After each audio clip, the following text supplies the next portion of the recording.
आप सभी को राधे राधे। कल हमने चर्चा करी थी हृदय रेखा के विषय में और आज भी हम चर्चा करने वाले हैं हृदय रेखा के विषय में। अब तक हमने जाना कि हृदय रेखा का उद्गम स्थान से निकलने पर या फोर्क बनाने पर, है ना, या फिर किसी दोहरी रेखा होने पर उसे क्या परिणाम होते हैं या वह हमें क्या परिणाम प्रदान करती है। आज हम चर्चा करेंगे कि यदि हृदय रेखा और तर्जनी और मध्यमा के बीच से शुरू होती तो उसके क्या परिणाम होते हैं। तो प्रारंभ करते हैं। मान के चलिए किसी जातक के हाथ में अगर हृदय रेखा, तर्जनी और मध्यमा, तर्जनी मतलब ये वाली फिंगर, ये वाली उंगली को हम बोलते हैं तर्जनी, और ये होती है मध्यमा, ये होती है अनामिका और ये होती है कनिष्ठिका। तो मान के चलिए कि यदि तर्जनी और मध्यमा के मध्य से,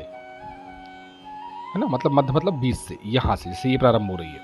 यहां से प्रारंभ होकर शुरू हो, तो ऐसे जो व्यक्ति होते हैं ना, वो जीवन में मेहनत और संघर्ष करते हैं। मतलब संघर्ष करने वाले हो सकते हैं, ये कह सकते हैं आप कि संघर्ष करते हुए उनका जीवन चलता है, यदि मध्यमा और तर्जनी के मध्य से निकल रही है तो। और अगर पतली है तो, अगर स्ट्रांग है, एकदम लालिमा युक्त है, जैसे ये रेखा है इन भाई साहब के हाथ में, है ना, तो ऐसे जातक भी प्रगति करने वाले होते हैं। ठीक है। अब अगर मान के चलिए हृदय रेखा शनि पर्वत से निकले, शनि पर्वत कहां पर है, ये मध्यमा, ये शनि का पर्वत नीचे कहलाता है, यहां से ऐसे निकले, है ना, तो ये थोड़ा सा शुभ नहीं माना जाता। यहां से अगर निकल रही है जस्ट शनि के पास से, तो ये शुभ नहीं माना जाता, है ना। और अगर मान के चलिए इसके साथ अगर शनि रेखा के नीचे ही मस्तिष्क रेखा में यहाँ पे क्रॉस हो तो भी अशुभ माना जाता है ज्योतिष में। अब क्या माना जाता है, अशुभ क्यों माना जाता है, इसके 2-3 कारण हैं। पहला कारण ये कि शनि जीवन में न्यायाधिपति बोले जाते हैं, ठीक। और हृदय रेखा का अगर वहां से गमन स्टार्ट होता है या वहां से गमन उसका उद्गम स्थान उठा तो वह उत्तम नहीं माना जाता, यह हमारे जीवन के लिए उत्तम नहीं होता। और अगर यहाँ पर हृदय रेखा मस्तिष्क रेखा के बीच में शनि रेखा के नीचे क्रॉस बनता हुआ दिखे, वो भी उत्तम नहीं माना जाता ज्योतिष के हिसाब से, ठीक है। अब अगर मान के चलिए तर्जनी और मध्यमा के बीच से आरंभ हो हृदय रेखा, जैसे पुनः अपन ने बताया था, है ना, तो हमने आपको बताया कि ये कठिन परिश्रम या परिश्रम करने वाला व्यक्ति जातक होता है। अब मान के चलिए हृदय रेखा के आरंभ में फोर्क हो, आरंभ में फोर्क को मतलब जैसे ये रेखा गई है, ये फोर्क बन रहा है इस तरह का, ये रेखा गई, ये ऐसा फोर्क बनता है, मतलब एक रेखा इधर जा रही है, एक रेखा उधर जा रही है, जिसकी एक शाखा आप देख रहे हो ये बृहस्पति क्षेत्र पर जा रही है ना, और दूसरी शाखा मान के चलिए यहां से मुड़कर ऐसी हल्की सी दिख रही है, शुक्र पर्वत की तरफ आ रही है, ऐसे आ रही है ना, ये शुक्र पर्वत की तरफ आ रही है। तो ऐसे जातक जो होते हैं ना, वो प्रेम के मामले में भाग्यवान होते हैं, प्रेम प्रसंग के मामले में, और इनका अधिकतर आप देखना तो प्रेम विवाह ही होता है ऐसे जातकों का, है ना। अब यदि मान के चलिए हृदय रेखा कि आरंभ में फोर्क हो, आरंभ में फोर्क हो और उसकी 3 शाखाएं, दिखाता हूं आपको मैं कैसे।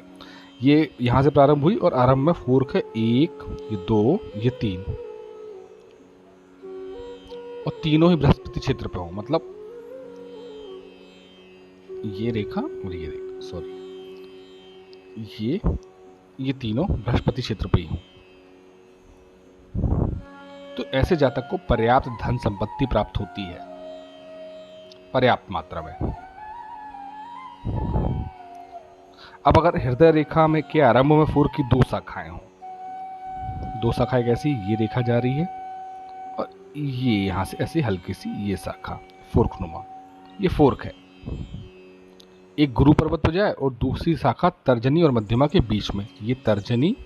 और ये मध्यमा की ये बीच में ये शाखा दिख रही है आपको, ठीक है, और ये बृहस्पति पर्वत तक जा रही है।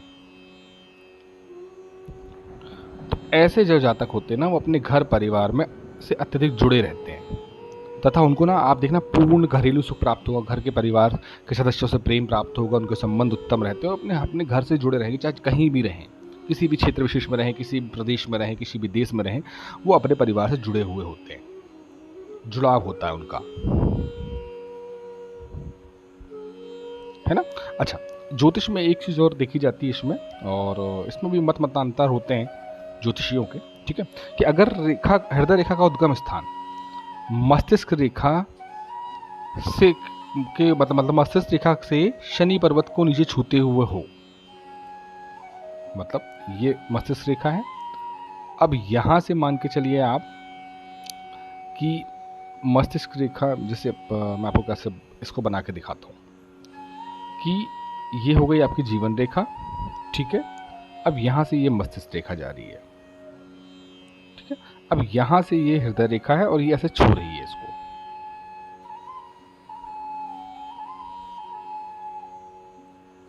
ठीक, ये छू रही है।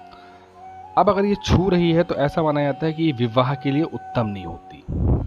ये शादी को या तो खराब कर देंगे, है ना, या गलत व्यक्ति का चुनाव होने के कारण दुख का कारण बना रहेगा, किसी गलत व्यक्ति से विवाह हो जाएगा, उससे दुख का कारण बना रहता है, उसकी शादी या दाम्पत्य उतना उत्तम नहीं चलता है। अब अगर ये रेखा यहाँ से जुड़ी हुई आपको दिख रही है तो, और इस पर से हल्का से एक ऐसा क्रॉस बनता हुआ दिखे तो, ठीक है। अच्छा, अब अगर हृदय रेखा बुध पर्वत के नीचे से मस्तिष्क रेखा से मिल जाए तो, अब बुध पर्वत कहाँ है, ये देखिए, ये मस्तिष्क रेखा है, ये बुध पर्वत है कनिष्ठ का, ठीक है। अब यहां से अगर जुड़ जाए, ये जैसे ये यहां तक जा रही है, मान के चलिए ये मस्तिष्क रेखा है आपकी, ये जीवन रेखा है, ये जीवन रेखा है, और यहां से ऐसे ये जुड़ती हुई निकल रही है हृदय रेखा और ये जा रही है ना। तो ये थोड़ा सा आकस्मिक घटनाओं का संकेत देने वाला होता है, कोई भी आकस्मिक घटना घट सकती है जो हमारे लिए हित करना हो भविष्य में या वर्तमान में, है ना, तो ये उसका संकेत माना जाता है ज्योतिष में। अच्छा, अगर हृदय रेखा अनेक जगह टूटी हो, टूटी का मतलब समझ रहे हैं कि ऐसे ऐसे चल रही है, फिर ऐसे चल रही, फिर ऐसे चल रही, फिर ऐसे चल रही, फिर ऐसे चल रही, ये चलते हुए टूटी हुई हो, तो ऐसे जातक को ना आप देखना कि उसका प्रेम कभी स्थिर नहीं होता, पहली बात। दूसरी बात ये कि उसके अंदर नफरत जल्दी पैदा होगी किसी भी अमुक व्यक्ति के समय, मतलब जो व्यक्ति उससे के साथ है या कुछ ही बात को लेकर जल्दी नफरत पैदा होगी, अगर संबंध थोड़े से खराब होते हैं तो। और प्रेम तो इनका सफल स्थिर ही नहीं होता लाइफ में, अगर ये डॉट डॉट डॉट डॉट करके चल रही है या खंड खंड में चल रही है ना। अच्छा, अब अगर मान के चलिए बुध पर्वत के नीचे हृदय रेखा टूटी हुई हो, तो बुध पर्वत मतलब ये वाला भाग, यहाँ पर ये रेखा टूटी हुई हो, है ना, तो जातक को ऐसा बोला जाता है कि ऐसे जातक, बाकी यहाँ सीधी जा रही है, यहाँ से सीधी जा रही है, यहाँ टूटी हुई दिख रही है, ये बुध का क्षेत्र कहलाता है।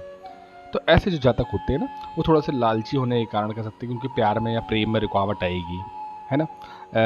ऐसे लोग अपनी प्रेमिका या प्रेमी की अपेक्षा धन को ज़्यादा महत्व देने वाले होते हैं, है ना, अगर ये रेखा यहाँ पर बुध के नीचे टूटी हुई दिखे आपको तो, ठीक है। तो ये हमने अभी तक बात करी हृदय रेखा के विषय में। कल भी हम बात करेंगे पुनः हृदय रेखा के विषय में कि अगर हृदय रेखा सूर्य पर्वत के पास हो तो क्या होगा, शनि पर्वत के नीचे